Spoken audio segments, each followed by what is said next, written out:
పితా పుత్ర పవిత్రాత్మ నామమున ఆమెన్. ప్రభు మీతో ఉండునుగాక, మీ ఆత్మతో ఉండునుగాక.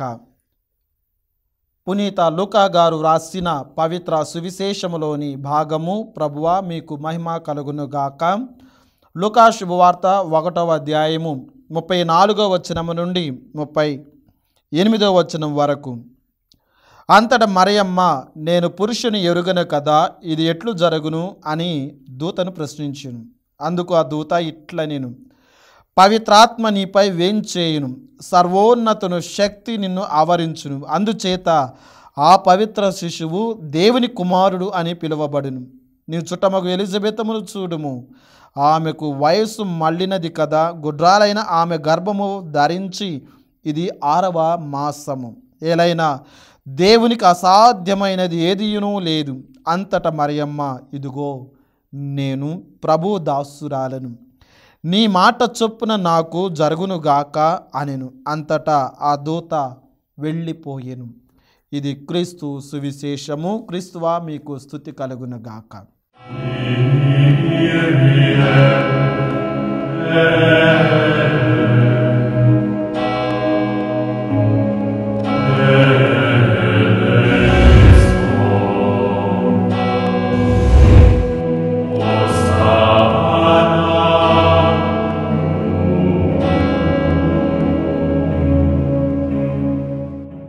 క్రీస్తునాథుని యందు ప్రియ సహోదరి సహోదరులారా, దివ్యవాణి ప్రేక్షకులారా, మరి ముఖ్యముగా క్రీస్తు సందేశమును ఆలకిస్తూ ఉన్న విశ్వాసులారా, మీ అందరికీ కూడా ప్రభు అయిన యేసు క్రీస్తు అతి పరిశుద్ధ దివ్య నామములో శుభాభివందనములు తెలియజేస్తూ ఉన్నాం.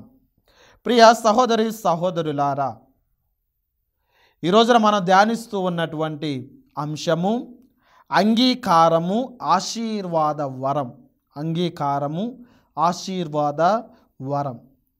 ప్రియులారా, మన జీవితంలో ప్రతిరోజు ఎన్నో పరిస్థితులకు గురవుతూ ఉంటాం, ఎన్నో స్థితిగతులకు లోనవుతూ ఉంటాం. కొన్ని పరిస్థితులను, కొన్ని స్థితిగతులను మనం హృదయపూర్వకంగా ఇష్టపడతాం. మరికొన్ని సందర్భాలను, మరికొన్ని స్థితిగతులను, మరికొన్ని పరిస్థితులను అంతగా ఇష్టపడము. కొన్నిటిని ఇష్టపూర్తిగా అంగీకరిస్తాము, మరికొన్నిటిని అంగీకరించలేకపోతాం. ఇది మానవుని జీవితంలో జరిగే అనుదిన ప్రక్రియ ప్రియ విశ్వాసులారా. కానీ మన ఆత్మీయ జీవితంలో మనం దేవుని చిత్తాన్ని అంగీకరిస్తే ఆ అంగీకారము ఆశీర్వాద వరముగా మనకు మారుతుంది. ప్రియులారా, దేవుని చిత్తాన్ని అంగీకరిస్తే అన్నీ కూడా ఆశీర్వాదాలే. దేవుని చిత్తాన్ని, దేవుని ప్రణాళికను అంగీకరించటం ద్వారా నీవు నేను ఆశీర్వాదాలు అనే ఒక నిధిని మనం ఏర్పరచుకుంటూ ఉన్నాం. ఆ నిధిలో మనం ఎన్ని వెతికినా అది తరగని నిధి ప్రియులారా. అటువంటి ఆ నిధిని మనం కనుక్కొనాలి అంటే ఒకే ఒక ఆయుధం అంగీకారం. ప్రియ సహోదరి సహోదరులారా, అంగీకారం అనేది బలహీనత కాదు. అంగీకారం అనేది దేవుణ్ణి పరిపూర్ణముగా, సంపూర్ణముగా నమ్మేది ప్రియులారా. మరొక మాటలో చెప్పాలి అంటే దేవునిపై పూర్తి నమ్మకం ఉంచటమే అంగీకారం. దేవునిపై పరిపూర్తి నమ్మకం ఉంచి జీవించటమే అంగీకారము. ప్రియ సహోదరి సహోదరులారా, ఏకీభవించటం, వినయముతో ఆ యొక్క ప్రణాళికను స్వీకరించటము ప్రియులారా, ఆ అంగీకారమే ఆశీర్వాద వరం మనకు ప్రియ విశ్వాసులారా. అందుకే ఎవరైతే అంగీకరిస్తారో, దేవుని ప్రణాళికను ఎవరైతే స్వీకరిస్తారో అటువంటి వారు దేవుని అద్భుతాలు చవిచూస్తారు, దేవుని ఆశీర్వాదాలు పొందుకుంటారు. దేవుడు ప్రసాదించే ప్రతి మేలును వారు చవిచూస్తారు. ప్రియ సహోదరి సహోదరులారా, మరి అంగీకారం అంటే ఏదో సరే అని తల ఊపటం కాదండి. ఏముందిలే, సరే పోనీలే అని ఏదో మొహమాటం కోసం తల ఊపటం కాదండి. అది అంగీకారము మన ఆత్మీయ జీవితంలో ఆత్మీయ మనస్సు తలుపుని ధైర్యముగా తెరచి దేవుని చిత్తాన్ని స్వాగతించే ఒక గొప్ప ఆత్మీయ నిర్ణయము. ప్రియ సహోదరి సహోదరుల, ఈరోజున నీవు నేను కూడా అంగీకారము ఆత్మీయ వరముగా స్వీకరించాలి. ఉదాహరణకి ప్రియ సహోదరి సహోదరులారా, ఒక చిన్న పల్లెటూరులో ఒక చిన్న పిల్లవాడు ప్రతిరోజు తన చేతిలో ఒక మట్టి బొమ్మను పట్టుకొని దానితో ఆడుకుంటూ ఉంటాడు. రోజు తన తండ్రి పని చేసి ఇంటికి వస్తే అలసిపోయినడు వాడు ఆ తండ్రి దగ్గరికి వెళ్ళి ప్రతిరోజు నాన్న నాకు ఆ బొమ్మ కొని, నాన్న నాకు ఈ ఆట వస్తువు కొని అని ప్రతిరోజు అల్లరి చేస్తూ ఉన్నాడు. అప్పుడు ఆ అలసిపోయినటువంటి తండ్రి చిరునవ్వుతో, బిడ్డ, నీ చేతిలో ఉన్నటువంటి ఆ మట్టి బొమ్మను అవతల పారై, నేను నీకు కొత్తవి కొనిస్తాను, మంచివి కొనిస్తాను. అది బురదగా ఉంది, అది ఇరిగిపోయేటట్టు ఉన్నది అని అంటే ఆ పిల్లవాడుకు ఆ ఆడుకుంటున్నటువంటి ఆ మట్టి బొమ్మను విసిరి పారేయటం ఇష్టపడటంలా, ఆ తండ్రి చెప్పిన మాటను అంగీకరించటంలా. అప్పుడు మరలా ఆ పిల్లవాడు ఏడుస్తూ ఉన్నాడు. అప్పుడు ఆ తండ్రి, అయ్యా, ఇదిగో నీకు ఇష్టం లేకపోయినా నువ్వు నేను చెప్పిన మాటను అంగీకరిస్తే నీకు తప్పకుండా మేలు జరుగుతుంది అని చెప్పినప్పుడు ఆ పిల్లవాడు తనకిష్టం లేకపోయినా తండ్రి చెప్పిన మాటను విసిరి పారవేశాడు. తండ్రి చెప్పినటువంటి మాట ప్రకారము ఆ చేతిలో ఉన్నటువంటి మట్టి బొమ్మను విసిరి పారవేశాడు. అప్పుడు వెంటనే ఆ తండ్రి ఆ షాపుకి వెళ్ళి మంచి బొమ్మలు కొనుక్కొని ఆ పిల్లవాడికి ఇస్తూ ఆడుకోమని చెబుతూ ఉన్నాడు. ప్రియ సహోదరి సహోదరులారా, మనము కూడా మన ఆత్మీయ జీవితంలో ఆ పిల్లవాడు ఏ విధంగా మట్టి బొమ్మను చేతిలో పట్టుకుంటూ ఉన్నాడో మనము కూడా పాపమును చేతిలో పట్టుకొని గుండెలో పెట్టుకొని జీవితంలో ఉంచుకొని ఆడుకుంటూ ఉన్నాం. దాన్ని విడనాడటానికి, దానిని పారవేయటానికి ఇష్టపడటం లేదు, అంగీకరించటం లేదు. దేవుని ప్రణాళికను నెరవేర్చుటకు అంగీకరించలేకపోతూ ఉన్నాం. ఎప్పుడైతే దానిని విసిరి పారవేస్తావో, ఎప్పుడైతే దానిని తొలగించుకుంటావో, నిన్ను నీవు ఖాళీ చేసుకుంటూ ఉన్నావో, అప్పుడే నీవు చూపినటువంటి ఆ అంగీకారము ద్వారా ప్రియ సహోదరి సహోదరులారా, నీ జీవితంలో ఆశీర్వాదాలు నీవు పొందుకుంటావు. పరిశుద్ధ గ్రంథములో అనేక మంది దేవుని చిత్తాన్ని అంగీకరించి ఆశీర్వాదాలు పొందుకున్నారు. ప్రియ విశ్వాసులారా, ఆది కాండము 12వ అధ్యాయము 1వ వచనము నుండి 4వ వచనం వరకు మనము చదివినట్లయితే ప్రియ సహోదరి సహోదరులారా, ఇక్కడ మనకు అర్థమవుతూ ఉన్నది. దేవుడు అబ్రహాముతో ఇట్లు చెప్తూ ఉన్నాడు, నీ దేశమును, నీ చుట్టుపక్కలను, నీ పుట్టింటిని వదిలి నేను చూపు దేశమునకు వెళ్ళుము అని అంటూ ఉన్నాడు. 2వ వచనములో, నేను నిన్ను ఒక మహాజాతిగా తీర్చిదిద్దెదను, నిన్ను ఆశీర్వదింతును, నీ పేరు మహా గొప్పదగును, నీవు అందరికీ ఒక దీవెనగా ఉందువు, నిన్ను దీవించు వారిని దీవింతును, నిన్ను శపించు వారిని శపింతును, నీ యందు సకల జాతి జనులు ఆశీర్వదింపబడుదురు. 4వ వచనములో దేవుడు చెప్పిన రీతిగా అబ్రహాము బయలుదేరుతూ ఉన్నాడు. చూడండి ప్రియ సహోదరి సహోదరులారా, ఇక్కడ అబ్రహాము అన్నీ విడిచిపెట్టి దేవుని ప్రణాళికను అంగీకరిస్తూ ఉన్నాడు. దేవుని ప్రణాళికను అంగీకరించటం ద్వారా అందరికీ ఒక దీవెనగా ఉంటూ ఉన్నాడు. ఆయన అంగీకారమే ఆయనకు దీవెనగా మారుతూ ఉన్నది. ఆయన ఇతరులకు దీవెనగా మారుతూ ఉన్నాడు. ప్రియ సహోదరి సహోదరులారా, ఇంకా వాక్యమేమో, నీ ముందు సకల జాతి జనులు ఆశీర్వాదాలు పొందుతారు. అబ్రహామే ఆశీర్వాదాలకు తండ్రిగా మారుతూ ఉన్నాడు. కారణం ఆయన అంగీకరించాడు. అబ్రహాం ఎటువంటి ఎదురు ప్రశ్న అడగలేదు. దారి తెలియకపోయినా వాదన లేకుండా ఆయన అంగీకరించాడు. ఫలితంగా దీవెనగా మారాడు. గొప్ప విశ్వాసానికి తండ్రిగా మారుతున్నాడు. ఇక్కడ మనం గమనించాలి ప్రియ సహోదరి సహోదరులారా, దేవుడు ఎక్కడికి పంపుతున్నాడో తెలియదు అబ్రహాముకు. ఎప్పుడు ఆ గమ్యస్థానం చేరుకుంటాడో అబ్రహాముకు తెలియదు.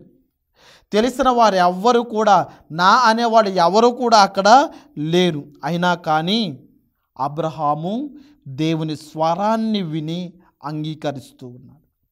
మనము కూడా మన అంగీకారాన్ని ప్రభుకు తెలియజేయాలి ప్రియుల. అయ్యా, ఇదిగో నేను కూడా నీ ఒక్క వాక్యానుసారముగా నేను జీవిస్తాను. నీ యొక్క వాక్యములో నువ్వు చెప్పిన విధముగా, ఆజ్ఞాపించిన విధముగా నేను నా జీవితముని నడిపిస్తాను, నా జీవితాన్ని నేను జీవిస్తాను అని ప్రభువుకు మనము అంగీకారాన్ని తెలపాలి ప్రియ సహోదరి సహోదరులారా. అబ్రహామునకు దేవుడు పిలిచిన తరువాత అబ్రహాము భవిష్యత్తు ఎలా ఉండబోతుందో కూడా తెలియలేనటువంటి పరిస్థితి. అయినా కానీ అబ్రహాము అంగీకరిస్తూ ఉన్నాడు. ఈరోజు నీవు నేను కూడా, అయ్యో నేను దేవుని వాక్కుకు అంగీకరిస్తే నా బంగారు భవిష్యత్తు ఏమైపోతుందో అని పడుతూ ఉండవచ్చు, భయపడుతూ ఉండవచ్చు, సందేహములు సందిగ్ధంతో ఉండవచ్చు ప్రియులారా. అవేవి అబ్రహాము చూపలేదు. అందుకే ఆయన దీవెనకరముగా మారుతూ ఉన్నాడు. ఈరోజు నీవు నేను కూడా తెలియని దారిలో దేవుడు నా చేతిని పట్టుకుంటాడు అని అబ్రహాము విశ్వసించిన విధముగా మనము కూడా దృఢ విశ్వాసము కలిగి జీవించాలి.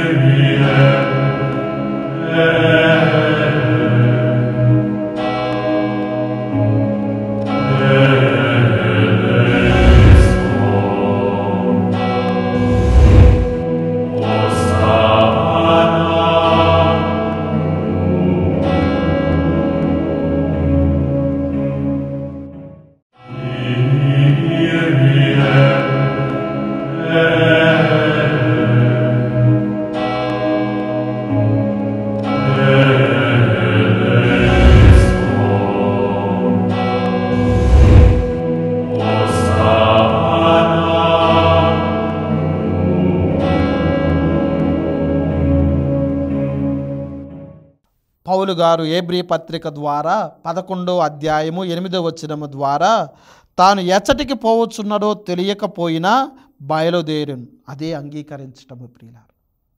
ఎక్కడికి పోతున్నాడో తెలియకపోయినా, ఎటు వెళుతున్నాడో తెలియకపోయినా, ఏ రూట్ మ్యాపు లేకపోయినా, ఏ యొక్క గూగుల్ మ్యాపు లేకపోయినా ఆ రోజులలో అబ్రహాము వెళుతూ ఉన్నాడు. అంటే దేవుని మాటకు అంగీకరిస్తూ ఉన్నాడు. ఈరోజు నీవు నేను కూడా దేవుని మాటను అంగీకరించాలి ప్రియులారా. ఒక్కసారి దేవుని మాటను అంగీకరించి నీ జీవితాల్లో అడుగులు ముందుకు వేయి. తప్పకుండా అబ్రహాము వలె నీవు నేను కూడా దీవెనకరముగా మారతాం. తప్పకుండా అబ్రహాము వలె నీవు నేను కూడా ఆశీర్వాదాలు ఇచ్చే బిడ్డలుగా మారుతాము ప్రియ సహోదరి సహోదరులారా. ఇక బైబిల్ గ్రంథములో మరొక ధన్యురాలైనటువంటి దేవుని మాటను అంగీకరించినటువంటి దేవుని తల్లి, మనందరి తల్లి మరియ తల్లి ప్రియ విశ్వాసుల. మనం సువిశేష పఠనము ఆలకించిన విధముగా లూకా శుభవార్త 1వ అధ్యాయం 38వ వచనములో అంతటా మరియమ్మ, ఇదిగో నేను ప్రభువు దాసురాలను, నీ మాట చొప్పున నాకు జరుగును గాక అని అంటూ ఉన్నది. ప్రియ సహోదరి సహోదరులారా, మరియ తల్లి తన సంపూర్ణ పరిపూర్ణ అంగీకారాన్ని తెలిపింది. ఆమె అంగీకారం వల్ల లోకరక్షకుడు ఈ లోకంలో జన్మిస్తూ ఉన్నాడు. మనం ఆ రక్షణ వరాన్ని మనం పొందుకుంటూ ఉన్నాం. మరియ తల్లి దేవుని స్వరాన్ని విన్నది. ఆ గాబ్రియేలు దూత ద్వారా చెప్పినటువంటి ఆ దైవ సందేశాన్ని ఆలకించినది ప్రియ సహోదరి సహోదరులారా. ఆ దూత చెప్పిన సందేశము వార్త విని ఏ యువతి అయినా, సాధారణ యువతి అయినా భయపడుతుంది. ఎందుకు? ఒక కన్య గర్భము ధరిస్తూ ఉందంటే ఎవరికైనా ఒక భయాందోళన. కానీ మరియ తల్లి ప్రియ సహోదరి కేవలం ఒకే ఒక ప్రశ్న అడుగుతూ ఉన్నది. ఏమిటా ప్రశ్న? నేను పురుషుడిని ఎరుగును కదా. లూకా శుభవార్త 1:34 అంతటా మరియమ్మ, నేను పురుషుడిని ఎరుగును కదా, ఇది ఎట్లు జరుగును అని దూతను ఒక సామాన్య స్త్రీ వలె ప్రశ్నిస్తూ ఉంది. ప్రియ సహోదరి సహోదరులారా, ఈరోజున నీవు నేను కూడా మరియ తల్లి వలె ఆ మరియ తల్లి అంగీకరించిన విధముగా మనము కూడా అంగీకరించాలి. మరియ తల్లి వెనుకకు తగ్గలేదు, భయపడలేదు. ఆమె జీవిత ప్రణాళిక కంటే దేవుని ప్రణాళిక తన జీవితంలో అతి ముఖ్యమైనది అని గ్రహించి అంగీకరించినది. ఏమని అంటూ ఉన్నది? నేను ప్రభువు దాసురాలను, నీ మాట చొప్పున నాకు జరుగునుగాక అని అంగీకరిస్తూ ఉంది. ప్రియ సహోదరి సహోదరులారా, పరిస్థితులు స్పష్టంగా లేకపోయినా అంగీకరించాలి. పరిస్థితులు మనకు అన్ని వేళలా మనకు అనుకూలంగా ఉండకపోవచ్చు, అయినా కానీ మనము అంగీకరించాలి. ఆ మరియ తల్లి ప్రియ సహోదరి సహోదరులారా, పరిస్థితులు అన్నీ కూడా ఆమెకు అనుకూలంగా లేకపోవచ్చు. ఆమె ముందు కనిపించినటువంటి సమస్యలు ఎన్నో ఉన్నాయి ప్రియులారా.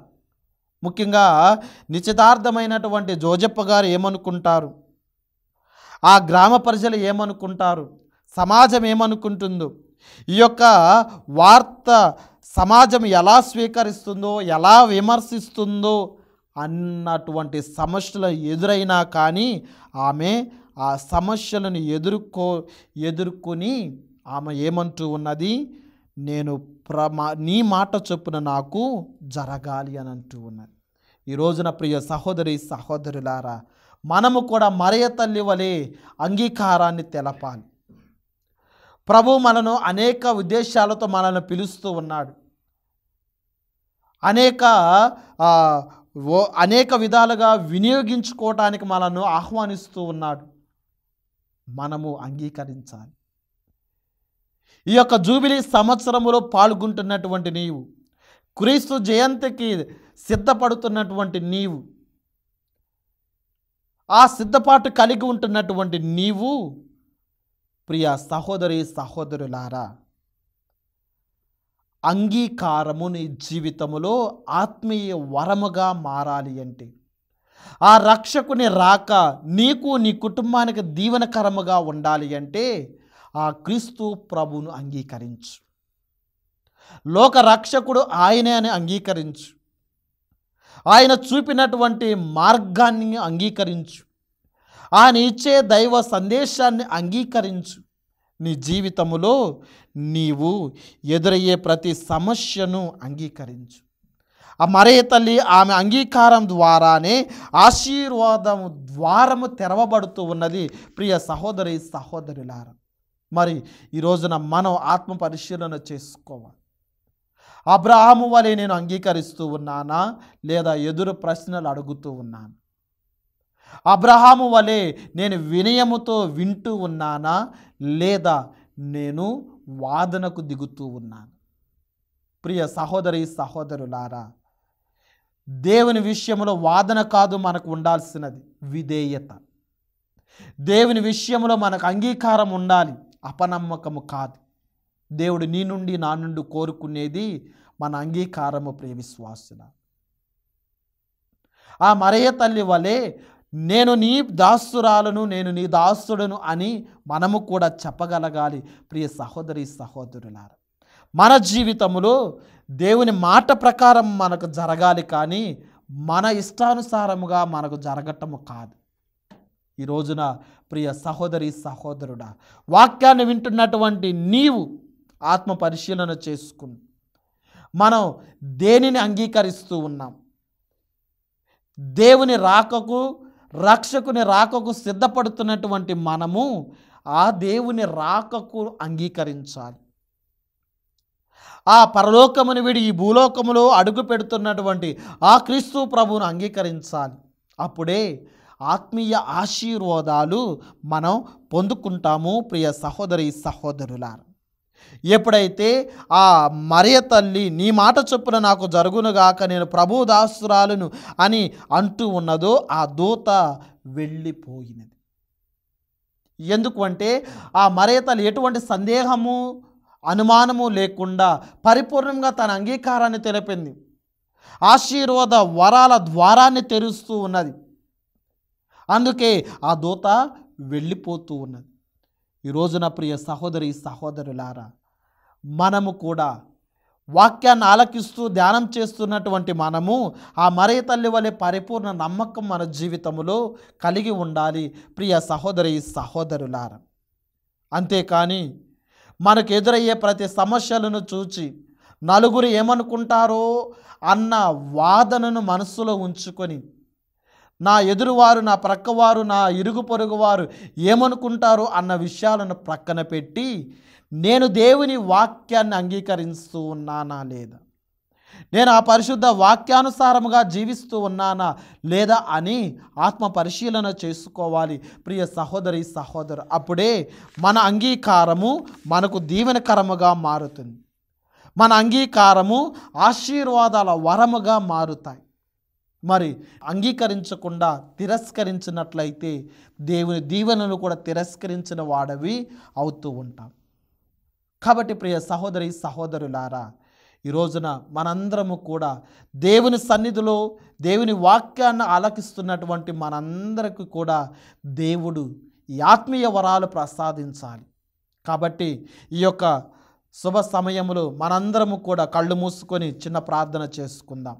దయగల తండ్రి, ప్రేమమయ, ఈ పరిశుద్ధ వాక్యము ద్వారా మాతో మాట్లాడినందుకు మీకు వందనాలు తెలియజేస్తూ ఉన్నాం. ప్రభువా, ఈ వాక్యాన్ని వింటున్నటువంటి ప్రతి బిడ్డను కూడా దీవించండి. ఈ వాక్యాన్ని ధ్యానం చేస్తూ ఉన్నాడు ప్రతి బిడ్డను కూడా దీవించండి. ప్రభువా, మేమందరము కూడా మీ యొక్క రాకకు, మీ యొక్క జన్మదినోత్సవానికి సిద్ధపడుతూ ఉండగా మమ్మల్ని అందరినీ తగిన విధముగా సిద్ధపడే బిడ్డలుగా మలచండి. ముఖ్యంగా ప్రభువా, మేమందరము కూడా మా జీవితంలో అనేక వాటిని, ఈ లోక వాటిని అంగీకరిస్తూ ఉన్నాం. దేవుడిని తృణీకరిస్తూ ఉన్నాం. దేవుని వాక్కును తృణీకరిస్తూ ఉన్నాం. ప్రభువా, ఇక నుండి మేమందరము కూడా నీ వాక్యాన్ని అంగీకరించే విధముగా, నీ యొక్క దీవెనలకు పాత్రులుగా జీవించే బిడ్డలుగా మలచండి. ప్రభువా, మా కుటుంబాలలో ఉన్న ప్రతి సమస్యను తొలగించండి. ప్రతి ఒక్క ఇబ్బందిని తొలగించండి. ముఖ్యంగా ఈ యొక్క వాక్యాన్ని వీక్షిస్తూ ఉన్న ఈ బిడ్డలందరినీ కూడా దీవించి ఆశీర్వదించమని, బలపరచమని ఈ మనవలన్నిటినీ కూడా మనాథుడైన యేసుక్రీస్తు అతి పరిశుద్ధ దివ్య నామములో అడిగి వేడుకొనుచున్నాము తండ్రి, ఆమెన్. ప్రభు మీతో ఉండునుగాక, మీ ఆత్మతో ఉండునుగాక. సర్వశక్తిగల సర్వేశ్వరుడు పిత, పుత్ర, పవిత్రాత్మ మీ అందరినీ, మీ కుటుంబములను, బిడ్డలందరినీ దీవించి కాచి కాపాడునుగాక. ఆమెన్. పితా, పుత్ర, పవిత్రాత్మ నామమున ఆమెన్.